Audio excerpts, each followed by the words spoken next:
Main teman.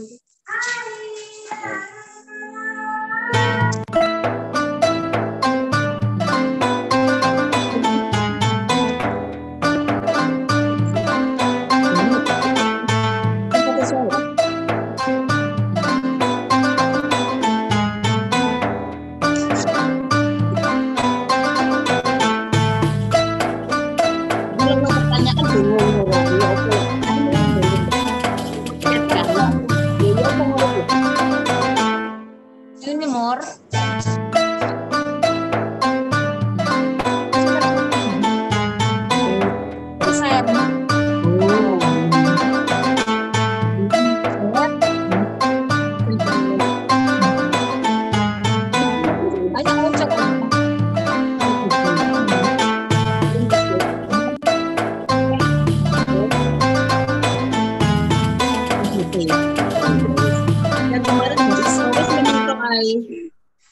Menang tok wis. Bingung soalnya.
Ya wis, hati-hati. Wis gak apa-apa.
Selamat sore, Assalamualaikum warahmatullahi wabarakatuh. Jumpa lagi dengan acara Bidadari, Bincang Diabetes dan Ramadan dengan para ahli. Perkenalkan, saya Dr. Reza. Saya akan memandu jalannya diskusi. Kita nanti akan ngobrol-ngobrol seputar diabetes dan Ramadan. Ya, kalau kemarin kita sudah membahas mengenai sudut pandang Islam dan sudut pandang medis mengenai diabetes, ya, dan puasa Ramadan. Kali ini kita akan membahas topik yang akan lebih menarik lagi, terutama untuk rekan-rekan sejawat, dokter, dan para medis, ya, karena kita akan membahas mengenai manajemen pasien diabetes yang menjalani puasa Ramadan. Acara ini diselenggarakan oleh Institut Endometa Indonesia, Perkeni Cabang Malang, dan Divisi Endokrin Metabolik Diabetes, FK Universitas Brawijaya, RSSA, dan juga terselenggara dengan kerjasama dari UBTV, UB Radio, dan Kanal 24. Dan nanti acara ini akan bisa disaksikan melalui aplikasi Zoom dan YouTube Endokrin Metabolik Indonesia, serta nanti juga akan ditayangkan di UBTV dalam program UB Talk dari Brawijaya untuk Indonesia. Nah, tidak usah panjang lebar, saya akan memperkenalkan pembicara kita pada sore hari ini. Yang pasti beliau sudah ahli di bidangnya. Beliau adalah Profesor Dr. Ahmad Rudianto, SPPD KMD. Selamat sore, Assalamualaikum warahmatullahi wabarakatuh. Waalaikumsalam. Sehat ya, Prof ya? Ya, alhamdulillah ini dalam keadaan kayak gini sehat semua. Baik, baik. Ya, Prof, ini sebelumnya saya perkenalkan, beliau ini salah satu peneliti Dia Ramadan, yaitu penelitian mengenai diabetes Ramadan seluruh dunia, dan beliau ini perwakilan dari Indonesia. Jadi untuk diskusi pada sore hari ini, saya rasa beliau merupakan orang yang tepat untuk kita berdiskusi secara jauh ya mengenai diabetes pada Ramadan. Seperti itu ya, Prof ya. Jadi ya, kira-kira bukan saya satu-satunya, ada beberapa, tapi kemudian PI-nya salah satunya adalah saya. Baik. PI untuk Indonesia. Ya, baik. Kita di sini akan berbeda dengan sesi diskusi yang sebelumnya. Kalau sebelumnya ada sesi presentasi, kemudian tanya jawab. Kalau di sesi sore hari ini kita akan lebih banyak berdiskusi, bincang-bincang santai, ya. Kemudian Prof. Rudi akan menjawab semua pertanyaan dari para peserta dan semua yang menyimak acara pada sore hari ini. Mungkin saya akan bahas langsung aja ya, Prof. ya. Dan begini, Dr. Reza. Ya. Jadi mungkin nanti kalau misalkan diperlukan data, saya juga akan menunjukkan data yang memang kita diperlukan, data dari global maupun dari Indonesia sendiri. Jadi artinya kita bincang-bincang tapi ada dasarnya, itu bukan hanya ngomong-ngomong aja. Gitu. Jadi bukan berdasarkan pendapat subjektif, tapi memang ada datanya ya, Prof. ya. Baik. Ya, kita akan mulai diskusi ini. Saya sementara ini belum ada yang mengajukan pertanyaan ya, Prof. Cuman saya ingin tanya aja, Prof.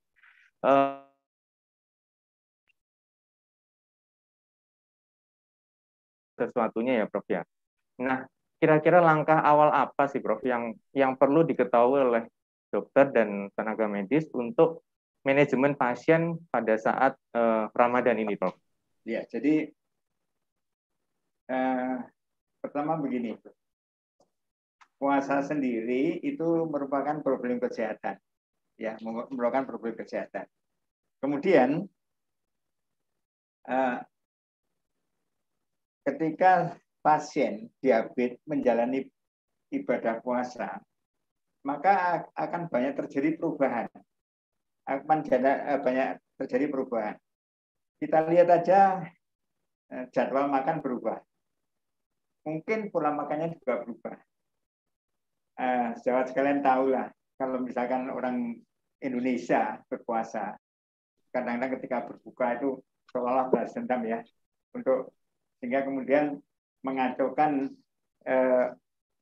kadar glukosa di dalam darah, dan itu sebenarnya tidak diinginkan karena tidak menguntungkan. Oleh karena itu, kalau seorang pasien diabetes yang ingin menjalani ibadah puasa, maka sebaiknya dipersiapkan dengan baik. Karena di dalam manajemen penyakit secara umum, orang sakit datang ke rumah.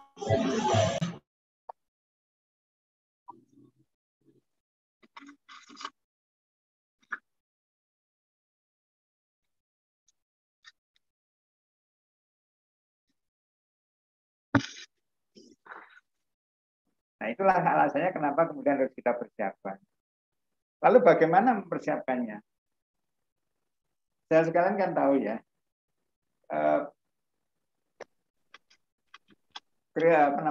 golongan-golongan pasien diabetes itu di dalam, kalau kita kaitkan dengan controlling glukosa itu kan bermacam-macam. Ada yang bisa terkontrol bagus, ada yang setengah-setengah bagus, katakan dasarnya A1C di bawah 8, atau mungkin jelek di atas 9 dan seterusnya. Nah, padahal kita ingin pasien-pasien itu semuanya aman ketika menjalankan ibadah puasa. Oleh karena itu kita harus mempersiapkan dengan baik. Lalu bagaimana caranya? Nah, sebaiknya kira-kira sekitar 6 minggu sampai 8 minggu sebelum puasa, kita melakukan suatu evaluasi dari pasien tersebut. Ada beberapa hal yang harus kita lihat, karena kemudian setelah kita mendapatkan data dari evaluasi tadi, maka kemudian kita ada langkah-langkah punya kesempatan antara kita melakukan suatu evaluasi pertama dengan bulan puasa untuk memperbaiki keadaannya. Kira-kira sementara itu dulu, nanti dilanjutkan dengan barangkali ada pertanyaan lain. Ya, baik. Jadi kira-kira 6 minggu sampai 8 minggu sebelum puasa itu sebaiknya dipersiapkan dengan baik supaya mereka bisa memasuki bulan puasa dan menjalankan ibadah puasa.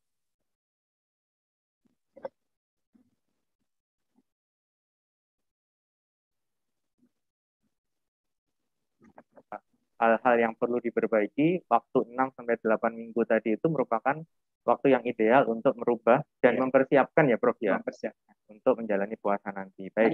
Karena kalau dalam jangka waktu itu ada hal-hal yang perlu kita sampaikan supaya nanti pasien itu aman gitu. Pasien itu aman. Ya, ya. Baik. Kemudian bagaimana Prof mengenai saya pernah baca di rekomendasi IDF-DAR itu mengenai stratifikasi risiko Prof. Nah, itu apakah memang harus kita lihat dari situ saja atau mungkin dari penelitian yang lain bisa dijadikan bahan, Prof? Jadi begini, kita bicarakan dulu pasien diabetes ya. Pasien diabetes itu yang kadang-kadang keinginan untuk puasanya itu besar. Dan itu kemudian menjadi masalah tersendiri, ya menjadi masalah tersendiri. Nah, oleh karena itu kita perlu memperhatikan kategori dari pasien tadi. Tujuannya untuk apa sih? Kategori ini ditujukan untuk rekomendasi apa yang paling tepat bagi pasien tadi. Jadi, kalau memang resikonya terlalu tinggi, mungkin kita mengatakan direkomendasikan tidak boleh puasa. Rekomendasi loh ya, bukan apa namanya? Bukan keharusan. Karena ada juga pasien-pasien yang walaupun dengan risiko yang tinggi, kemudian dia tetap insist artinya nekat untuk berpuasa. Nah, ini perlu kita. Oleh karena itu ada beberapa hal yang harus kita perhatikan ketika kita ingin mengelompokkan pasien-pasien tadi. Jadi sebetulnya itu semua bisa kita lihat di guideline DAR, IDF-DAR, ya, dan itu bisa diakses bebas. Silakan Anda mengakses. Nanti ini mungkin barangkali saya tunjukkan klasifikasinya ya. Supaya nanti, nah ini skornya. Ini yang baru, yang 2021. Kita lihat di sini ada angka-angka di bawah 3, 36, di atas 6. Kalau skornya di atas 6 dengan beberapa poin yang sampai 14 poin tadi yang harus diperhatikan. Yang kolom hijau muda di sebelah, kalau dari situ kanan ya. Nah itu 14 poin yang skornya dituliskan di sebelah kiri. Nah kalau itu jumlah skornya lebih dari 6, maka itu high risk. Dan itu rekomendasinya adalah jangan berpuasa. Kemudian yang low risk dan intermediate risk ya. Di intermediate risk itu memang dianjurkan, tapi mungkin mereka masih bisa berpuasa. Kalau di low risk memang silakan berpuasa. Tapi yang jelas kalau di high risk, rekomendasi ya, sekali lagi rekomendasi, marilah kita mengatakan rekomendasi untuk tidak berpuasa. Nanti perkataan pasiennya nekat itu urusan kedua. Nanti ada step berikutnya. Ya, ada step berikutnya. Ya, terima kasih Prof. Jadi memang kita harus tahu dulu ya Prof ya, profil pasien, kemudian kita kategorikan risiko yang mana. Betul. Yang paling penting. Kemudian kita di sini sebagai tenaga medis itu sebatas menyarankan saja, Prof. Ya, Karena memang ya. betul. Karena memang ya kita tahu ya, Prof, kalau memang pada saat Ramadan itu Muslim berlomba-lomba untuk berbuat baik, diantaranya yang utama adalah memang puasa. Walaupun memang di situ ada ya pengecualian yang sama pasien itu kadang-kadang tidak diabaikan, gitu, Prof, ya. Tapi tekankan rekomendasi tentang risiko ya. Jadi rekomendasi itu adalah dasarnya risiko. Gitu. Cuma di sini yang di 2021 tidak termasuk di dalamnya adalah infeksi akut. Kalau di 2016 ada infeksi akut itu masuk high risk, very high risk. Sehingga kita sekarang dalam keadaan COVID ya. Itu kalau saya kemarin berdiskusi dengan Dr. Hasinen dari Uni Emirat itu, ya masuk aja ke infeksi akut, jadi very high risk. Sehingga kemudian rekomendasinya must not be fasting. Ya, gitu. Baik. Terima kasih, Prof. Ini saya coba. Oh ya, ini sudah mulai ada yang bertanya, Prof.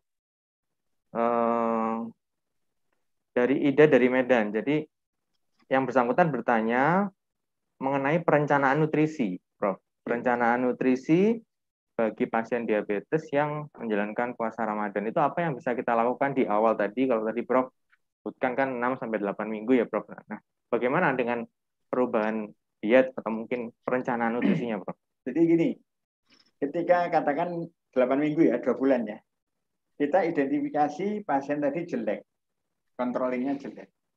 Maka ada kesempatan memperbaiki dietnya pada jangka waktu tadi. Kemudian ini ditekankan bahwa pengaturan ini perlu, karena nanti Bapak Ibu mau masuk bulan puasa, akan lebih gampang kalau kita sudah baik. Ya. Nah, kemudian kalau misalkan ini udah bagus lah, atau dia sudah masuk ke bulan Ramadan, yang jelas bahwa kalori yang dikonsumsi itu sesuai kebiasaan sehari-hari. Cuman mungkin distribusinya berbeda. Karena kita tahu kalau makan sehari-hari itu, kalau orang Indonesia katanya 3 kali ya katanya. Kadang snacknya itu nggak berhenti-berhenti. Itu jadi masalah. Nah, sedangkan puasa itu kan pasti ada berhenti 13-14 jam. Sehingga kemudian kalori yang dibiasa konsumsi, katakan 1.700 atau 2.000 kalori gitu ya, kita bagi menjadi pindah ke malam yang besarnya kan tinggal 2. Besarnya big meal-nya tinggal 2. Nah, oleh karena itu bisa kita dibagi seperti itu, tapi kemudian ditambah lagi berbuka puasa dengan takjil dulu, itu yang paling benar sebetulnya. Kemudian makan besar, kemudian menjelang tidur masih ada snack lagi. Kemudian nanti sahur,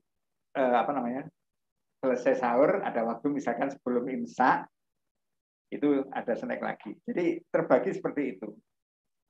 Tapi susah kalau kita ingin merubah pola makan, terutama jenis makanan maupun jenis masakan itu susah sekali. Karena terus terang itu menyangkut culture, yang selera juga ya, Prof. Selera juga nggak mudah dirubah, sehingga itu tetap aja. Tapi mari kita perhatikan jumlah kalori yang dikonsumsi. Ya. Dan kemudian tolong kalau sebisa-bisanya ya, betul sebisa-bisanya menghindari simple karbohidrat yang biasanya ini pada waktu berbuka kolaknya tuh nggak karu-karuan. Itu yang repot, karena itu gampang diserap dan kemudian terjadi lonjakan glukosa darah yang nggak menguntungkan, karena menimbulkan hiperglikemi krisis ya. Ya, jadi kalau saya simpulkan dari poinnya Prof ini tadi, berarti kan memang waktu itu kita butuhkan ya, Prof ya. Dari tadi kita melihat faktor resiko, kemudian menata lagi nutrisi dan dietnya. Jadi mungkin poinnya kalau kita punya pasien diabetes, kita juga harus tahu nih kapan puasa yang akan selanjutnya ya, Prof ya. Sehingga dari jauh-jauh hari kita sudah bisa mempersiapkan pasien ini gimana makannya, kemudian gimana pengaturan yang lain-lain juga perlu ya, Prof ya. Yang paling penting risiko ya, Prof ya. Kalau misalkan tadinya 3 kali makan, ya, terus kemudian dirubah menjadi 2 kali makan yang besar big meal. Misalkan dia pakai insulin prandial, maka pasti akan ada perubahan suntiknya.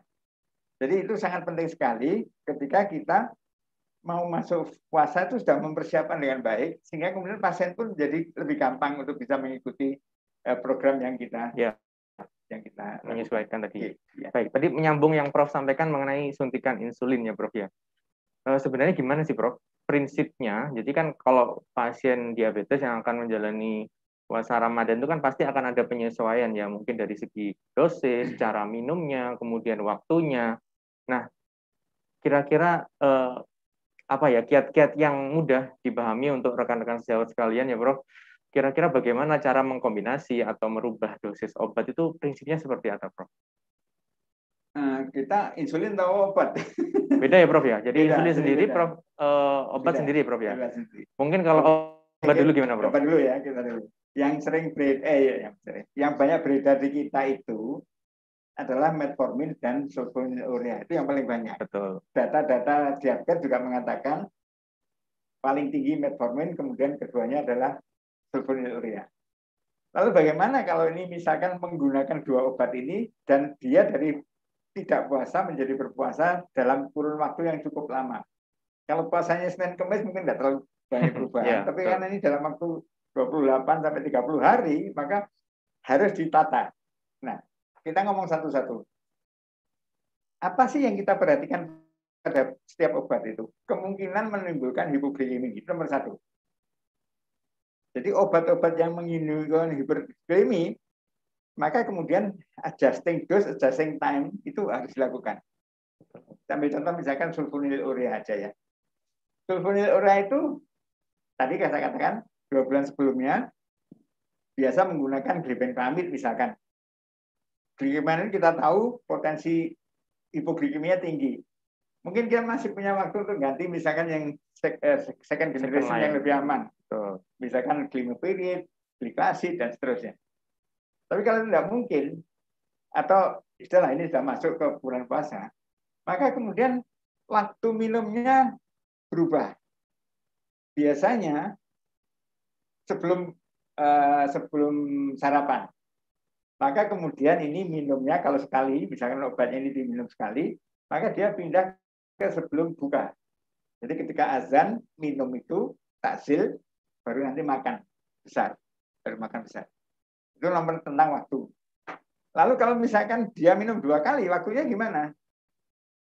Kalau dosisnya misalkan sama antara pagi sore, misalkan SU tadi, yang dosis sore kan tetap pindahnya ke sebelum buka. Yang dosis pagi dipindah ke sebelum sahur, tapi dipotong dosisnya. Kira-kira 30-50%. Kira-kira. Ya. Itu kalau gitu ya. Nah kemudian kalau metformin hampir tidak perlu berubah dosisnya karena dia tidak sangat kecil sekali menimbulkan hipo. Hanya kalau misalkan dia minum 3 kali 500 gitu, maka yang 2 itu diminum pada waktu buka, yang 1 diminum pada waktu sahur. Ya gitu. Kalau di DPP 4 ya, itu nggak ada masalah. Tidak ada masalah, Prof ya. Nggak masalah. Jadi kita lebih fokus kepada obat yang paling banyak digunakan di Indonesia ya, Prof ya. Jadi kalau saya gitu, sulfonylurea dan metformin ya, Prof. Nah, kemudian kalau insulin kan dibagi saja supaya gampang ya, basal sama prandial. Betul. Basal. Kalau basal biasanya kan dikasih malam. Jam 10 atau setelah makan malam, jadi tinggal pindah aja. Sebenarnya hampir nggak pindah, nggak pindah jamnya. Dosisnya berapa? Dosisnya sebetulnya bisa dikurangi 20-30% ya. Bisa dikurangi basal. Lalu prandial gimana? Nah, prandial itu tergantung yang dipakai apa. Katakan kita pakai prandial yang 3 kali suntik. Ya, 3 kali suntik. Kalau dia menggunakan 3 kali suntik, maka sebetulnya kan pagi, siang, sore. Dosis siang dihapus. Dosis misalkan sama ya, misalkan ini ya, misalkan 4 atau 6. Maka yang 6 ini sebelum buka, ya. Terus nanti 6 sebelum sahur, yang siang dihilangkan. Atau mungkin kalau kita ragu-ragunya bagaimana? kita hati-hati, kita kurangi dosis yang sahur dulu. Tapi kemudian diikuti pemeriksaan glukosa darah beberapa hari, minggu-minggu pertama, dan kalau perlu ditambah ya tambah lagi, kalau enggak ya enggak. Ya seperti itu. Jadi ada penyesuaian dan mengatur tadi, Prof ya, pentingnya ya. Tapi itu kembali lagi kita lakukan jauh hari ya, Prof ya, jangan mendadak, Prof. Bukan, kalau pindahnya dosis dan waktu itu pada waktu puasa. Pada waktu puasanya. Tapi edukasinya sebelumnya. Edukasinya. Ya. Baik, Prof. Ini ada yang tanya lagi, Prof. Ada yang tanya ini dari Brebes ini, Prof. Ini bertanya, ketika tadi kan sudah mengalami penyesuaian dosis selama Ramadan, Prof. Ini sebenarnya topiknya Dr. Uli, Prof. Tapi nggak apa-apa, mungkin Prof bisa sekilas membahasnya. Nah, nanti bagaimana ketika Ramadan itu selesai, kemudian kembali menjalani kehidupan sehari-hari dengan pola makan yang sama seperti sebelum Ramadan, itu perubahannya gimana? Apakah langsung dikembalikan saat itu juga atau gimana, Prof? Kembali lagi. Langsung jadi kembali, Prof ya. Hari raya lah. Hari raya ketika dia sudah makan 3 kali lagi pagi, siang, sore, ya kembali lagi seperti semula.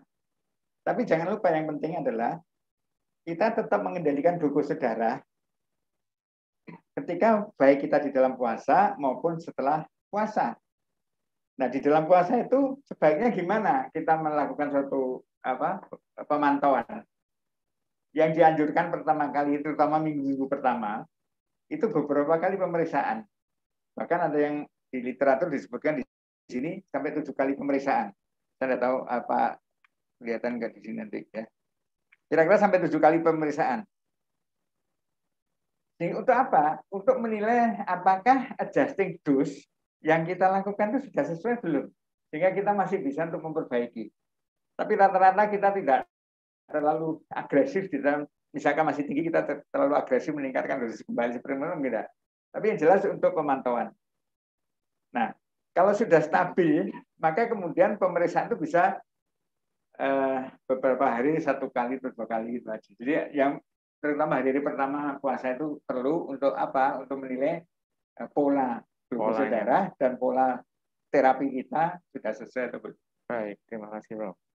Ini makin banyak, Prof, pertanyaannya, Prof. Kayaknya silakan. Semakin tertarik ya, karena kan memang ini kita alami setiap tahun ya, Prof ya. Jadi antara pasien diabetes dan dokter itu menjadi suatu tantangan ya, karena memang targetnya adalah kadar glikemik terkontrol, kemudian amannya juga, kemudian tetap bisa melakukan ibadah ya, Prof ya. Itu yang paling penting. Jadi ini jawab sekalian di seluruh Indonesia ya. Jadi memang sengaja saya tidak nanyakan slide ya. Tapi kalau Anda sekalian butuh slide, silakan hubungi Geometa Indonesia. Silakan, nanti kita akan kirim insya Allah gitu ya. Tapi ya jangan sekarang minta, besok dikirim. Tapi yang jelas kita sediakan. Ya, mungkin dalam bentuk PDF atau apa gitu. Betul. Karena apa? Karena kita sama-sama perlu untuk kita sendiri ketika praktek aman, perlu untuk pasien juga harus aman. Sehingga kemudian kita sama-sama beribadah dengan aman dan insya Allah mendapatkan pahala dari Allah Subhanahu wa Ta'ala, kan gitu ya. Iya, Prof. Jadi sama-sama menguntungkan ya, Prof. Sama menguntungkan ya. Ini ada pertanyaan lagi, Prof, dari salah satu diabetisi, Pak Gatot ya. Saya bacakan, kontrol gula darah ini kenapa kok sulit sekali, Prof? Ya, dibandingkan dengan kontrol lemak ya. Untuk gula darah apabila kita diet, olahraga dan obat bisa kena hipo atau bisa muncul hipoglikemi ya. Kalau kita longgar, HbA1c-nya juga nggak turun-turun. Nah, ini sebenarnya memang masalah yang kita hadapi sehari-hari ya, Prof ya. Nah, ini sebagai diabetisi pun juga penasaran. Kira-kira kenapa sih, Prof, ini seperti itu, Prof? Kita harus tahu sebetulnya kenapa sih glukosa darah itu kok naik, kemudian kok turun atau tenang-tenang gitu ya. Beberapa hal sangat berpengaruh terhadap fluktuasi ini. Kita ngomong dari luar dulu ya. Yang paling menyebabkan peningkatan glukosa darah itu atau turunnya glukosa darah itu adalah jumlah konsumsi karbohidrat apapun bentuknya. Beras, gula, roti, kentang dan sebagainya, bote, ketela, siapapun lah pokok bentuk karbohidrat itu sangat meningkatkan sekali. Nah, kemudian kalau itu lepas beberapa jam, katakan lebih dari 12 jam kita nggak konsumsi karbohidrat, dengan sendirinya akan turun dengan sendirinya. Atau bahkan lebih dari batas-batas normal ketika proses kompensasi gluconeogenesis tidak terjadi. Nah, oleh karena itu nomor satu, kenapa sih kita ngatur diet pada orang-orang diabetes? Karena fluktuasi nomor satu disebabkan oleh karbohidrat. Oleh karena itu kalau kita melihat diet diabetes, yang dikelola benar-benar itu karbohidrat. Batasnya 40-60% sebetulnya dari jumlah total. Nah, itu nomor satu disadari. Satu. Yang kedua, jenis karbohidratnya. Saya minum gula, cepat sekali dia naik. Tapi ketika saya makan beras coklat, beras merah, naik, tapi pelan-pelan. Sama-sama naiknya. Nah, oleh karena itu, kalau kita mengkonsumsi karbohidrat untuk pasien diabetes, dianjurkannya yang banyak serat. Karena itu kemudian memperlambat penyerapan di dalam usus, sehingga kemudian fluktuasinya menjadi sangat terkendali. Satu. Yang kedua, kenapa sih karbohidrat itu naik? Karena insulinnya kurang. Insulin di tubuh kita kurang. Nah, bagaimana saya menaikkan insulin di dalam tubuh? Ada dua yang bisa kita lakukan. Menggunakan obat perangsang pengeluaran insulin kelompok sulfonylurea atau glinit. Yang kedua adalah kemudian mengeluarkan glukose dari tubuh kita yang paling cepat lewat urin. Paling cepat lewat urin. Yang ketiga, menghambat absorpsi gula dari usus ke dalam darah. Oleh karena obatnya ada sulfonylurea, ada akarbose untuk menghambat penyerapan, untuk SGLT2 inhibitor untuk mengeluarkan. Nah, perlu disadari, maka harus terjadi sinkronisasi atau insulin ya, atau insulin prandial. Harus ada sinkronisasi antara kapan diet, kapan minum obat. Nggak bisa saya ingin menurunkan glukosa setelah makan, saya menggunakan sulfonylurea, saya minumnya malam hari, makannya pagi hari.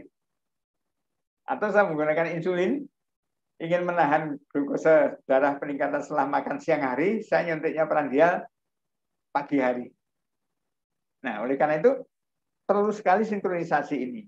Oleh karena itu, nomor satu sebetulnya, di dalam manajemen diabetes adalah pengetahuan pasien, pemahaman pasien tentang penyakitnya, sehingga dia bisa mengelola dirinya sendiri.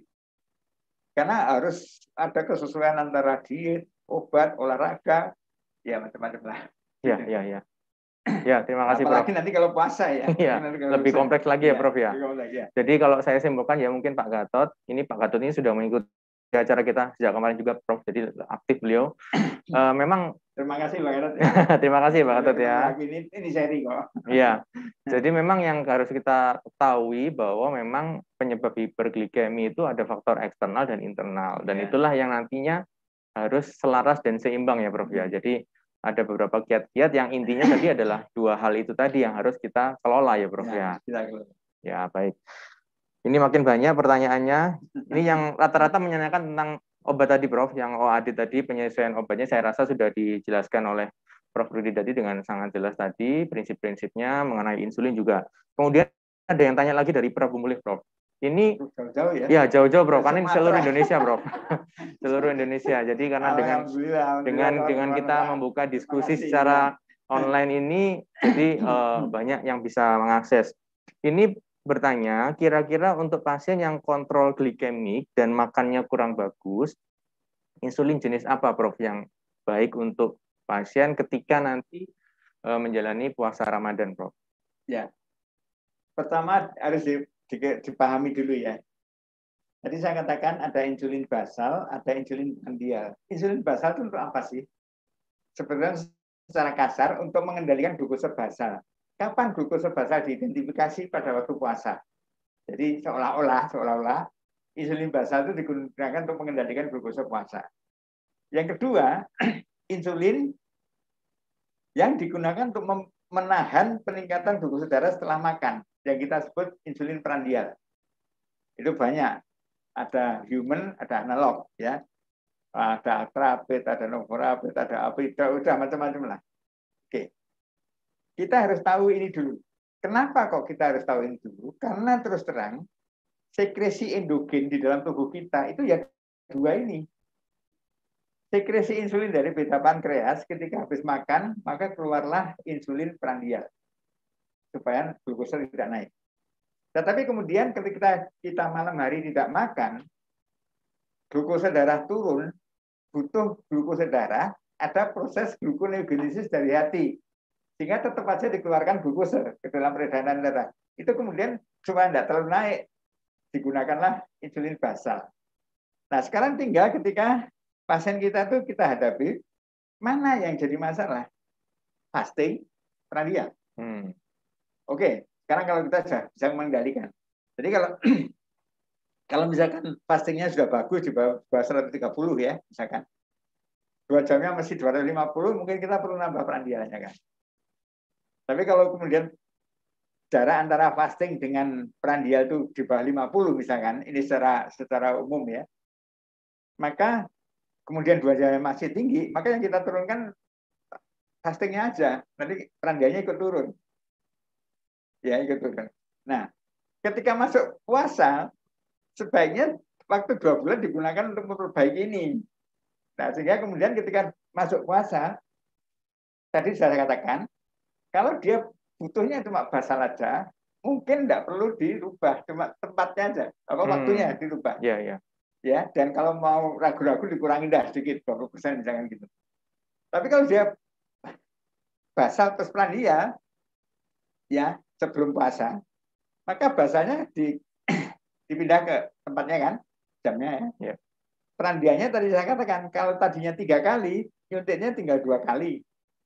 Ya kan, karena yang siang nggak disuntikkan kan. Betul. Tinggal dikasihkan pada waktu berbuka sama sahur. Kalau ragu-ragu, sahurnya dikurangi dulu lah. Nanti setelah dipantau seminggu masih tinggi ya kita tambahkan, nggak ada masalah. Ya. Jadi memang kita harus tahu ya Prof ya. Jadi secara umum fungsi insulin itu sendiri, kemudian kita kembalikan dengan kondisi tiap-tiap pasien. Ini perlunya yang mana gitu Prof ya. Jadi betul. Dari situ kita bisa melakukan pemilihan mana yang tepat untuk pasien. Dan ini individual ya Prof ya. Individual. Oleh karena itu perlu sekali kalau orang menggunakan insulin sebaiknya punya glukometer ya. Sangat dianjurkan untuk glukometer supaya dia bisa melakukan suatu monitoring yang lebih bagus lagi. Ya, ini nyambung tentang glukometer, Prof. Ini ada lagi yang tanya di channel YouTube dari Pak Gunardi. Ini selama puasa Ramadan, kapan waktu yang tepat untuk saya carikan, cek gula darah, Prof? Nah, ini kapan? Apa tiap? Ini. Ya, silakan, Prof.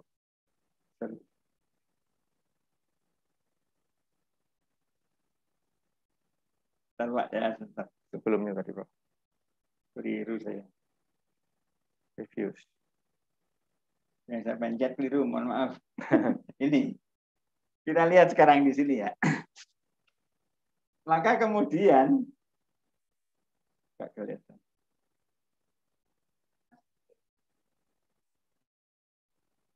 kita lihat di sini ya, nomor 1 ini, nomor 1 itu adalah pada waktu sahur. Kemudian kita lihat pagi hari kira-kira jam 9 jam 10.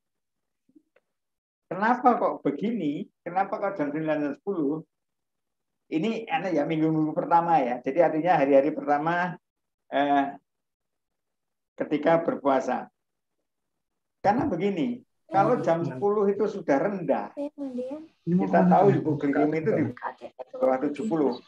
Kalau di jam 10 itu sudah rendah mendekati 70, maka kemungkinan hipoglikemi itu sangat besar. Ini loh pakai baju warna hijau. Sehingga di situ sudah tahu bahwa Anda nanti sepanjang hari kemungkinan timbul hipo. Pemadam kebakaran.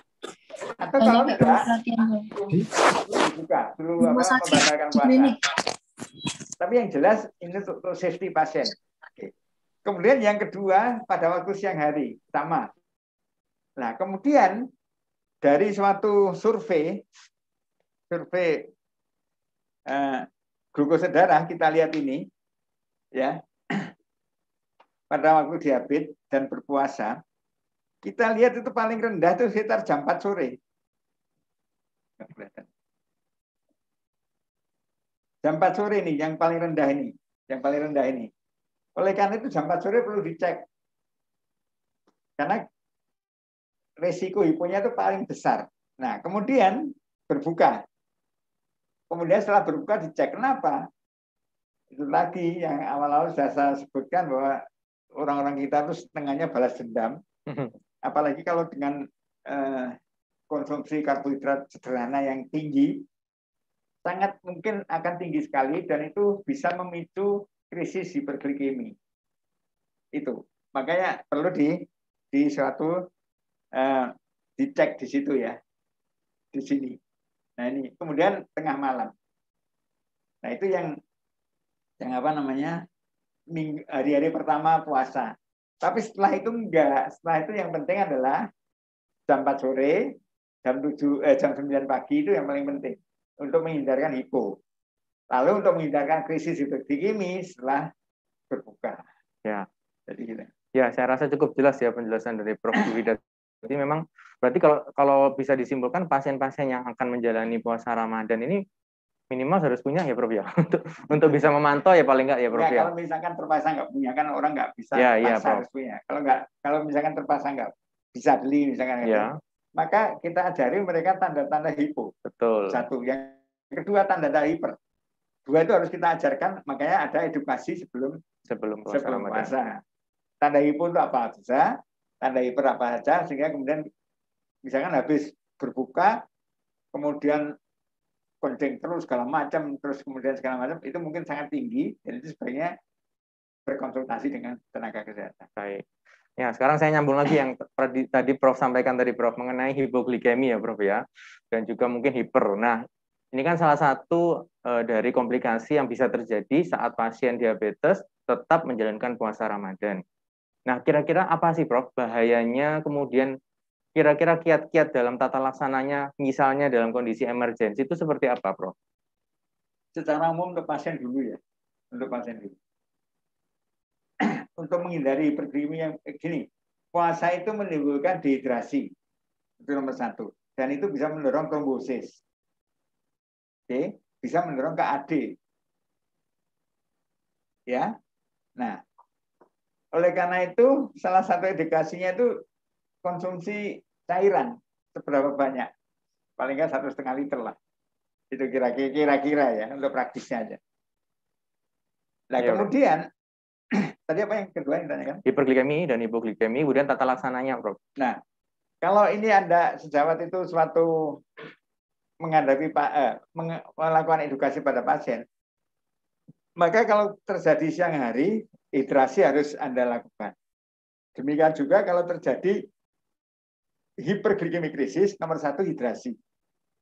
Nomor 2, cek kalium. Nomor 3, kalau perlu insulin drip.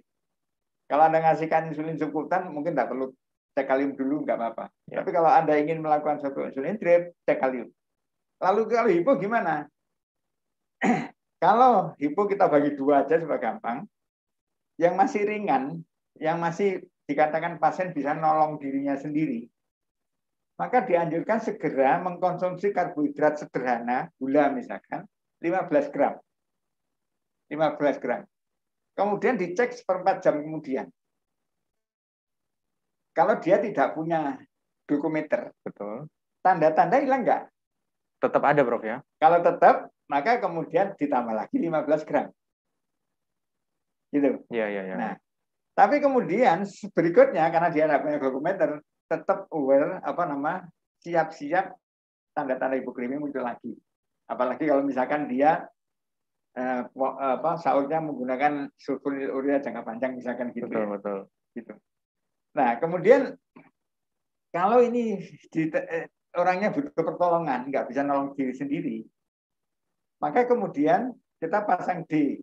Sebetulnya sekarang anjurannya D5. D5 anjurannya. Kalau nggak ada ragu-ragu Anda pakai D10. Kenapa? Karena yang fisiologis osmolaritasnya sama dengan cairan tubuh itu adalah D5. Kalau Anda berikan D10 itu sudah hipertonik ya, sehingga kemungkinan diabetes itu sangat tinggi. Tapi masih aja kita memang bisa gunakan D10 masih. Tapi untuk pemberian D40 yang selama ini kita lakukan, itu tolong sudah dihindari. Kalau di situ ada tersedia D40, encerkan dulu. yang penting Anda hitung butuhnya awal 15 gram glukos. Anda hitung misalkan D40 berapa? 1 gelas 50 cc. Berarti kan 20 gram kan? Ya, 20 gram. Berarti kan satu. Iya. Iya kan? Itu harus Anda encerkan. Anda encerkan. Supaya paling enggak jadi D10. Bahwa pemberiannya Anda karena butuh 15 Anda lebih percepat, ya apa-apa. Ya. Tapi yang jelas osmolaritas harus dijaga dari yang terlalu hiperosmolar. Karena sudah ada terlalu pekat ya Prof ya. Literatur sudah mengatakan jangan dipakai lagi jam. Ya, ya. Jadi itu tadi memang kita penting ya untuk mengetahui tadi kalau kita sambung dari kapan kita waktu ngecek yang tepat ya. Jadi tadi jam 9 pagi ya Prof, kemudian sore, kemudian kalau kita mau mengantisipasi hiperglikemi malam ya setelah buka puasa, dan kemudian tadi sudah disampaikan juga oleh Prof apa saja yang mungkin komplikasi yang terjadi dan tata laksananya ya Prof ya. Jadi mungkin memang di sini kita perlu benar-benar meluangkan waktu ya Prof ya. Jadi sebagai dokter itu tidak hanya memberikan resep. Ini salah satu terus terang hambatan kita semua. Bukan Jawa sekalian, saya juga iya. Jadi kadang-kadang kalau misalkan saya tanya puasa, saya minta perawat saya untuk edukasi atau edukator kalau Anda punya, silahkan untuk memberikan edukasi bagi pasiennya. Tapi memang perlu disampaikan. Paling enggak yang pokok-pokok lah. Bagaimana ngatur makan, bagaimana ngecek, bagaimana kalau terjadi hipoglikemi dan sebagainya. Sehingga kemudian ada kapan sih seorang pasien diabetes yang berpuasa harus berbuka. Ya. Itu harus dijelaskan juga. Misalkan sudah ada tanda-tanda hipo atau tanda-tanda hiper, ya. Atau misalkan dia katakan flu misalkan flu yang sederhana aja. Tapi kemudian waktu puasa memberat, itu sebaliknya break the fast, gitu. Jadi memang ada beberapa anjuran ketika kapan dia harus berbuka puasa. Tapi kalau Anda lihat di DAR, di IDF DAR, baik 2016 sampai 2021, maka tidak yang di situ terutama ditekankan tentang hipoglikemi untuk berbuka dan juga hiper. Tapi saya tambahkan sendiri pribadi mengacu pada COVID, setiap perburukan dari penyakit yang kebetulan diderita waktu puasa, komorbid lah, itu mengalami perburukan, saya selalu mengajarkan buka. Jadi bukan hanya sekedar glukose naik atau turun, tapi juga kalau ada perburukan dari komorbidnya atau penyerta lah, itu maka sebaiknya terbuka. Ya, jadi memang dua-duanya Prof ya. Jadi antara pasien dan dokter tuh harus sama-sama pemahamannya dan kemudian benar-benar nanti kalau diterapkan. Kalau sih enggak ya, iya, tapi Prof. Pada paralel inline gitu ya. Iya, Prof. Jadi memang itu pentingnya edukasi. Makanya kita juga mengajarkan acara ini tujuannya seperti itu, Prof. Jadi supaya pasien-pasien yang akan menjalankan puasa itu benar-benar tahu mengenai yang pertama ya penyakitnya, kemudian bagaimana penyesuaian ketika akan menjalankan puasa. Doakan aja ini bisa kita langsungkan terus ya. Ya, ini semakin menarik, Prof. Jadi, tapi ini waktunya juga sudah nggak banyak lagi. Cuman saya pengen pertanyaan ini, Prof, dari saya pribadi. Saya pernah beberapa baca jurnal ya, Prof, ya. Jadi, kalau tadi kan kita sampaikan mengenai istilahnya efek samping atau kendala-kendala ketika pasien diabetes menjalankan puasa Ramadan, Prof. Mengenai komplikasi dan seterusnya. Nah, saya pernah baca itu ada jurnal yang mengatakan HbA1c itu justru bagus ketika pasca Ramadan, Prof. Nah, itu tapi terjadi pada stratifikasi risiko yang tinggi dan sangat tinggi, sedangkan yang sangat rendah itu justru nggak ada perubahan. Itu menurut pendapat Prof gimana, Prof? Ini aja, hasil penelitian terakhir yang baru dipublikasi untuk global dan untuk Indonesia baru kita submit untuk publikasi. Di data global itu, kita tidak merubah model terapi pakai SU, ada yang digunakan dengan SU, dan kita tidak merubah terapi, cuma mengubah jadwal. Jadi jumlahnya dosis segala macam. Ternyata di global itu ditunjukkan adanya penurunan A1C. Ya. Walaupun ada 1-2 yang naik. Jadi ini yang pasien ini di bawah 9 ya. A1C, jadi terkontrol di bawah 7 atau di bawah 9 atau sub terkontrol. Terkontrol apa namanya, bukan bagus sekali. Itu demikian. Jadi memang ada perbaikan. Tapi di Indonesia enggak ada perbaikan A1C. Ya, tetapi kemudian tidak ada HIPO. Jadi tidak ada HIPO ya, Prof ya. Iya, jadi kalau kita edukasi dengan benar, caranya benar dan bagaimana konsumsi obat, exercise-nya benar, kemungkinan HIPO itu rendah. Angkanya 1% kalau nggak salah. Jadi rendah. Nah, oleh karena itu betapa pentingnya edukasi, identifikasi risiko, risk kategori, kemudian edukasi, kemudian pemantauan glukos itu menjadi penting. 3 pokok ini yang menjadi penting. Ya. Jadi memang nah, yang terakhir literatur itu yang mengatakan tentang autopagi kan? Ya. Autopagi itu kan diperbaiki dengan puasa. Terutama puasa kalau orang Islam puasa Daud ya. Sehari puasa, sehari enggak. Ya, itu alternate fasting. Ya. Itu diperbaiki autopagi.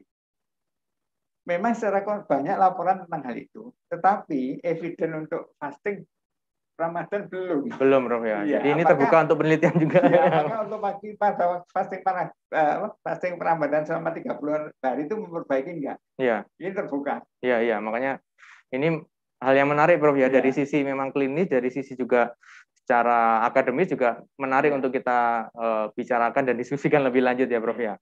Jadi mungkin itu yang bisa disampaikan. Jadi memang banyak sekali hal yang harus kita perhatikan ya, Prof. Jadi untuk puasa Ramadan ini tidak hanya dari dokternya saja ya, Prof. Jadi message-nya itu adalah pasien dokter harus saling bisa kerjasama.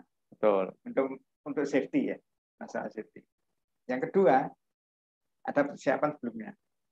Yang ketiga, harus ada edukasi.